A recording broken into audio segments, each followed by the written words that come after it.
What happens when the story of a local newsroom becomes a drama that moves a community to its feet 4 nights in a row?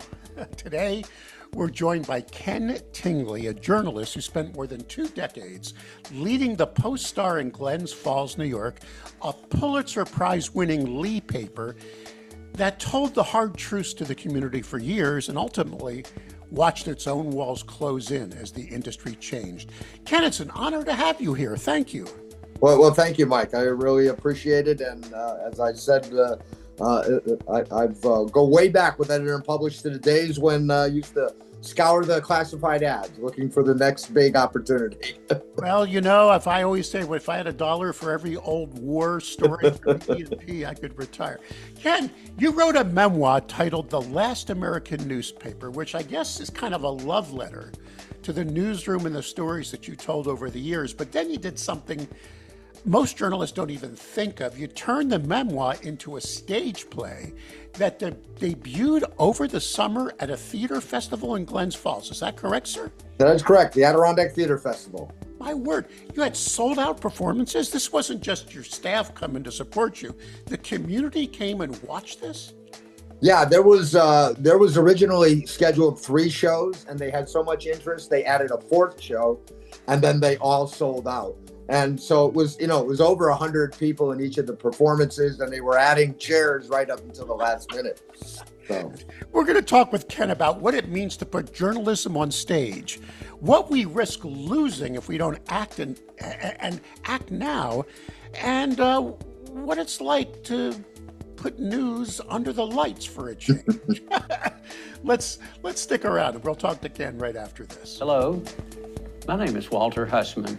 Our family has been in the news business for over 100 years. Journalism includes 2 parts, reporting the news and providing opinions. But in recent years, there's been too much opinion appearing in news reporting. This has eroded public trust in news reporting to the lowest level of any U.S. institution. To address this, we started a nonprofit, the Center for Integrity in News Reporting. The Center for Integrity in News Reporting, CFINR, is on a mission to rebuild public trust in journalism, one newsroom and one classroom at a time. We champion the effort to have news organizations and journalism schools create and prominently display their own clear, concise statements of core journalistic values. Learn more by visiting the Center for Integrity and News Reporting site at cfinr.org. All right, Ken, let's start with the obvious. Why this story? Why now? What made you decide to adapt your memoir into a play? Well, you know, when I wrote the book after I retired, I started going around to community groups, the Rotary Club, the Elks Club, the senior citizen groups, and giving presentations with a slideshow about the stories that were in the book. And we had a very unique, bunch of stories. We did a lot of in-depth journalism, domestic violence, underage drinking. One of our editors witnessed a murder, not covered a murder, witnessed a murder.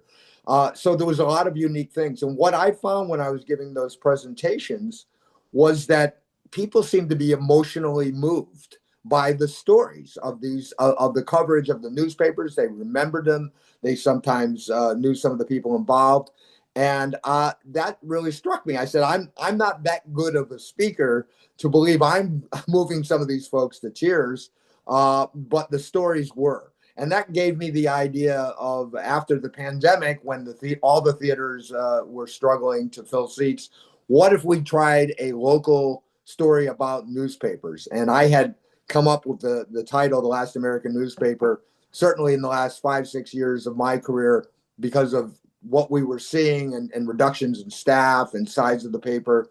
And so I took it to Miriam Weisfield, the artistic director at the Adirondack Theatre Festival. I pitched it to her. She didn't throw me out, which I'll be forever grateful for. And, it turned out she had a real interest because she was seeing that decline of newspapers and what it meant for the communities when they lose their newspaper or have it become a shadow of what it once was.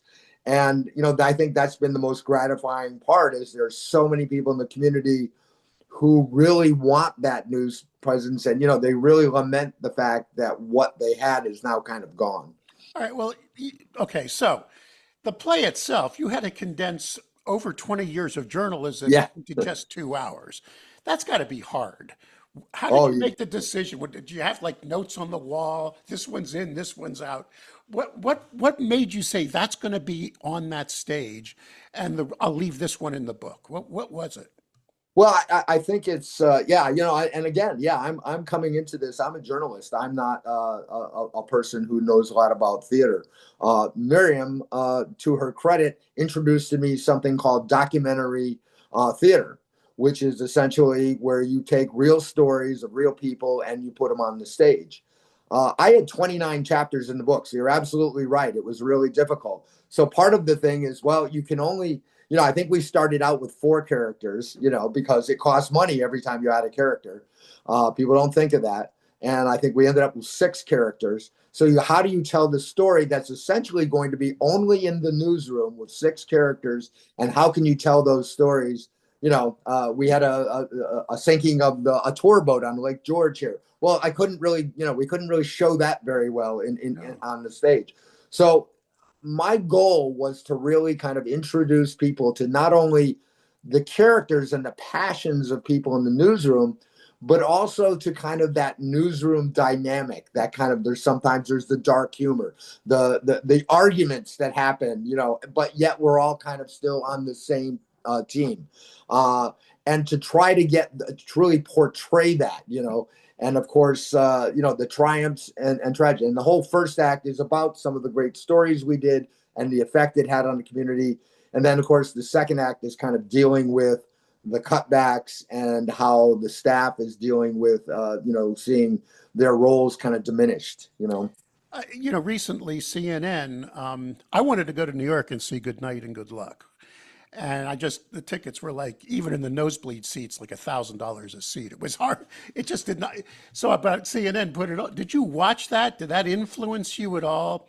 How that stage play was also kind of a documentary about moments in a newsroom, taking, removing that wall and showing the background. Did that give you any influence at all? Well, I'll tell you, I had written the play already, early versions of it by the time that came to Broadway. I actually went to the Broadway production because I really wanted to see it. So I did see it, and I did watch it again on CNN. This is going to sound terrible, and I love the Good Night and Good Luck, and I think mine is better. You're allowed, sir. And here's you had 4 standing ovations. What do you want? And I'll tell you, here's the story. I went down to the play and I brought with me a copy of my book, and I stood by the stage door, and Clooney came out after the show, and he was walking down, and he was really generous and signing autographs for everybody. And he was walking past me, and I handed him a copy of the Last American newspaper and said, "George, this is for you." And I had in the back and a little note inside saying the Last American newspaper is coming to Glens Falls on July 25th to 27th, and love to have you come. Of course, never really heard from him. I'm sure it ended up in a stack with many other things that what a big movie star gets. But we did give it a shot at that. So maybe he was at Lake Como at the time. You never know. Maybe, but I do feel very strongly, and I think that was what was so great about the feedback from the audience. We had a talk back after the show, and one of the big takeaways was, does this story resonate beyond Glens Falls? Well, that's going to be my next question. Yeah, it was almost universal that this is something that's happening right now throughout the country. Communities all across the country are dealing with this right now. And it is a very timely topic, with news deserts and everything we're seeing. I do feel like, we're onto something here, and that this play has a lot of potential. We're currently fundraising to make sure it gets a full production next summer here at the Adirondack Theatre Festival, the world premiere. You can go to AdirondackTheatreFestival.com and donate if you want to. We're looking for that, because it does cost a lot of money to get theater going. But I think the interest is there. Let me stay on let me stay at the production. Was there one specific scene in your opinion, that resonated the most, that just viscerally, that you just knew it was connecting to the audience? Was there one, or was it just all of it combined, sir? You know, I think the second act, like I said, when the staff is struggling with the cutbacks and layoffs and those kinds of things, and then there's of course there's a scene where the publisher and editor are engaged in kind of an ethical dilemma, let's call it. And I was sitting behind a woman who I knew was a retired journalist, and when the editor delivers a line, she audibly gasped. It affected her so much. And I went, wow, that was really that. She was so engaged emotionally. So it felt to me like, hey, I'm really tapping into that newsroom culture, the passions that these journalists had. And I'm telling the audience something maybe they didn't know about. You know, I think one of the questions I heard all the time as editor was, did you guys even think about this before publishing?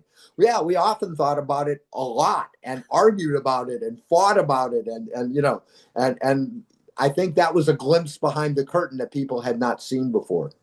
All right, so let me flip that letter.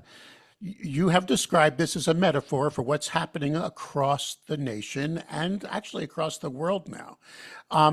What part of that metaphor do you hope sticks the most with people about how newsrooms, you mentioned that, you know, news deserts and this lack of a voice, and the fact that communities are losing that essential part of this Madisonian experiment that started, 250 years ago. What do you hope sticks the most with people after they see your play?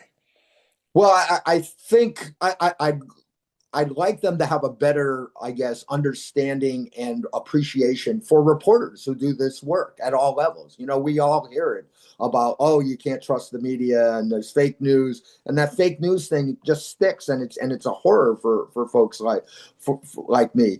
So I think that I'd like to hope that people have a better appreciation for the reporters, that most of them are just trying to get it right, to get you the facts, get you the information you need to know. And I guess the other part is that they need to appreciate the journalism and pay for it. They have to open their wallets. I use the example all the time that, well, it's not unusual for some of us to pay $200 for our cable bill or a couple $100 for our Wi-Fi and phones, and yet we're complaining because it costs $75 for a print subscription to the newspaper. You know, the story I always, what I remember at one point in my career, we doubled the price of the paper, and people were moaning and groaning. How could you double the price of the paper? Well, we went from 25 to 50 cents. You know, you couldn't buy a candy bar. You know, so I was like, come on, it's a quarter. You know, Right, so so I just, yeah. I interviewed the gentleman that was at the Anchorage Daily News. They built, he was the one that wrote the series, that they built that. I don't know if you ever saw that show that ABC put out with Yes. Hilary Swank called Yes, I did. Daily, which was based on actual history at the Anchorage Daily News. So I interviewed him, and he actually became one of the consultants. He was there during the filming, and it was all done in up in Canada, believe it or not. He described how they rebuilt his newsroom, and the actors spent time with him and other people. They actually flew up to watch a newsroom in action. Did any of these actors find time to really get to know a local journalist, feel their world, understand what they do for a living? What was that ethos like, sir? I'll tell you, it was fascinating because these were professional actors. These weren't community theater actors. These were actors' equity, union actors. Some of them have been on Broadway. And so these were, high quality actors. I think there was two things. The first thing was the actor that played me was from nearby Bennington, Vermont, Chicago actor. And he called me up and said he wanted to have lunch. He said, oh, yeah, we just wanted to meet you and talk to me. And so we had lunch. It was very pleasant. I felt like I was interviewing him more than he was trying to get information from me. And then after the first night of the play, I think a bunch of people in my family said to me, wow, the guy playing you really's got your mannerisms down. And I was like, mannerisms? I have mannerisms. So he had been studying kind of how I put my, and he pulled that off. So he had that. I think the other part was when we did the first table read, which is a fascinating project. I found that these actors wanted information about how newspapers really operate. I felt like at times I was giving a newspaper 101 course or a journalism 101 course. Well, why would you do that? How would you do that? And did you really have, the page one meetings like this? And did you really do a critique session with sticky notes on, so people, they really were kind of fascinated by the process, and obviously something that they were not aware of. And that to me spoke volumes about, what professional actors do to really try to, understand the material they're doing. What you did was amazing, because you offered, you pulled back the curtain to an audience so they'd appreciate the work that journalists do each and every day. But this audience is different. You're talking to news publishers now, news executives. Up to 1,000 will touch this. And these are people that make day-to-day decisions. So I want you to switch now your messaging. What message, now that you're retired and you've lived through it, you won a Pulitzer Prize in a small market. Glens Falls is not a big market. And you served that community for years and just watched the cost cutting, and you watched, and there were moments, I'm sure, where you just could not believe the difference it was in just 10 years. What message do you have now for news publishers of all shapes and stripes, corporate, private, people just getting into the industry, now that you've experienced putting on this play for the general public? Well, I guess number one, I would say, is from what I saw with the audience at my play, was the fact that there is still a great audience for newspapers, that they want a great newspaper, and they may even be a little bit more willing to pay for it. But the trouble is, like, for my paper, at our height, we had about 45 people in the newsroom, and now they're, 6, 7, and it's really hard to have a quality product. And people are very frustrated by that, while of course the price continues to go up for home subscriptions. And even my home paper is now down to 3 days a week.